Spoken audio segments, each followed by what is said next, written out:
Definitely another tutorial. Welcome back to my channel. Ignore my face. I'm going through some things, physically speaking, kind of sort of a transformation on the inside. So I got a lot going on my face, which I'm okay with, but if it makes you uncomfortable, just know it's not getting changed throughout this video. One question I get asked all the time on Twitter and Instagram is, how do you do your eyebrows? To be honest with you, I think I had an eyebrow video like a long time ago, and I'm pretty sure I deleted it. My brow technique has changed completely, so I'm going to show y'all what I do, how I do, and what I use. Okay? Okay. I've already moisturized my skin and all that other hoopla doopla. So what I'm going to do first is I'm going to take this Anastasia Beverly Hills Clear Brow Gel and run it through my brows. And I just find that putting on the soap or the gel first really holds the hairs in place, and it basically helps with using much less of my actual brow products. But I brush them straight up to get them out of the way so that I can see where my brows start on the bottom. What I like to use for my brows is the Ebony Brow Definer from ABH. You can use a brow pomade or whatever else that you actually like. But I just prefer this because it's angled, it's thick enough to just give me the brows that I want. And there's enough precision. This is definitely for people who like bushy, natural looking brows. If you're someone who likes super defined brows, I would probably use a pomade. The only thing is with the pomade, you have to be very careful because they're so pigmented, okay? They're so pigmented. So what I like to do is I'll hold my brow pencil, this one specifically, up like this, not down like this while I'm doing it. Sometimes I'll hold it like this, but I'll hold it up like this to draw from the bottom. And I'm literally just following where the hairs are coming out at.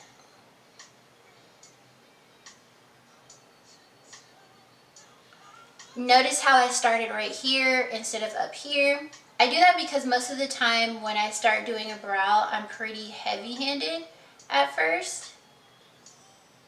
And I don't want to be heavy-handed in the front of my brow because I want it to blend out. So after I do that, I'll either flick up like this from the actual line that I made, and then I'll just go into side swiping motions. Now something I do is I'll take the spoolie in and I'll just gently lay the hairs down.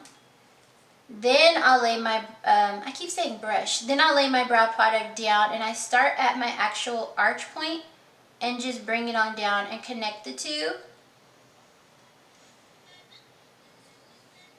Like that. And as you can see, even though I'm using Ebony, which is a pretty dark pencil, me being so light-handed allows you to be able to see my natural hairs.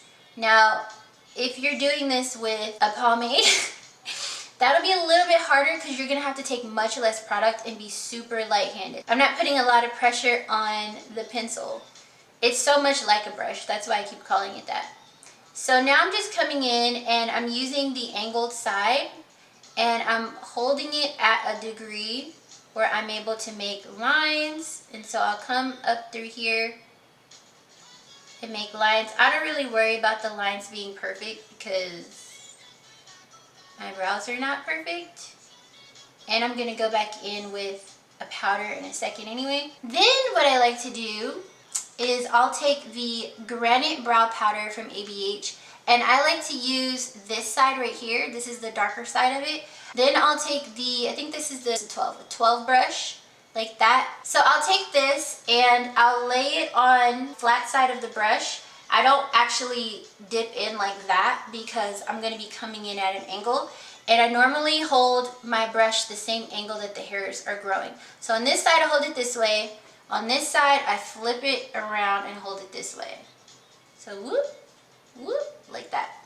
So I just get a little bit on one side. What I like to do is I like to start where my hair is the densest, like that. And I really do it because I feel like it helps with camouflaging the lines. Everything behind the line is going to be very similar, and everything in front of the line is going to be a little bit lighter because the hairs are dense up there. There's more brow hairs. And it's super easy. You don't have to be perfect, but having a slim brush like this one really does help so you don't wind up with lines that are maybe too thick, you know, whatever your preference is.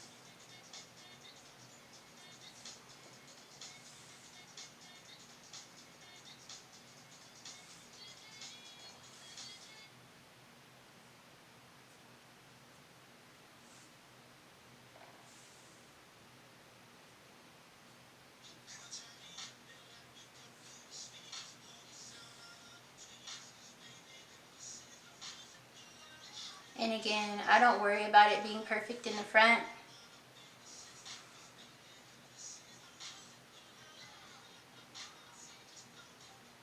Okay, so let's move on to concealer. So the concealer I've been using for my brows for years is the LA Girl Pro Concealer in the shade Fawn. This is my favorite. It's the only one I can wear year round. And then right now I like to use my Royal and Lay Nickel brush. This brush is linked in the description of all my videos from now on. So if you want to check it out, you can get yourself one. They're like $3. What I like to do is tap the brush on the bristles of the concealer and use it as a surface to flatten the brush. Because the flatter my brush is, the easier it is for me to make clean lines and not mess up my eyebrows. Okay. So at this point is when I decide whether my brows are going to be super straight or super curvy. I think today I'm going to go for curvy. So I'll do that, and you can do it this way or that way, whatever's easiest for you. And then I just follow the line. It's really important to take your time because you can literally change the entire shape of your brow with concealer.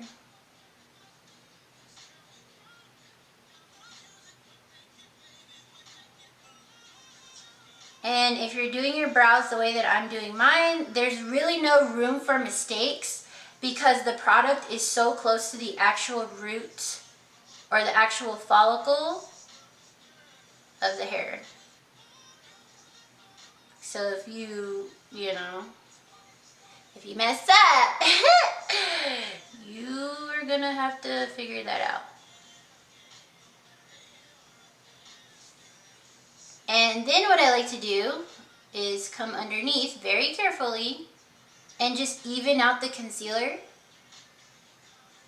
I don't bring the concealer all the way down on my lid because that's where my primer goes, but I like to bring the concealer on the side of my nose. And the reason why is because when I start to apply my foundation, what winds up happening is there's these little gaps right here in between my eyeshadow and my foundation, and I don't want to get super close to my eyeshadow with a beauty blender or a brush and foundation. So this just saves me the trouble of having that gap because it doesn't sit there anymore. I don't know if y'all have ever noticed that. Comment down below if you've ever noticed the gap between your foundation, your primer, and your eyeshadow. It's like, it'll look like a shadow because it's your skin. That, or you just wind up putting foundation on your eyeshadow and it sucks. And then I just fade out the lines like I just did. And this right here has got to go. I also like to bring the concealer up through here too, just to maintain that whole not having to mess with my brows thing. And you could do your brows, your foundation first, but I don't, so there's that. That's how I do my brows, you guys. And no, I do not conceal the top of my brows. I don't. And I don't have gaps between my brows and my foundation. I just bring the brush right on down here and put it right next to it, so yeah. But yeah, if you try it out, tag me on Instagram. Thank you to everybody who requested this video. Sorry I'm looking raggedy because I got 2 other videos to film. But don't forget to subscribe to my channel. You can subscribe right here and you can watch the next video right here. You already know, okay. I need to do my other eyebrow for this Jackie Aina palette video. Alright, peace.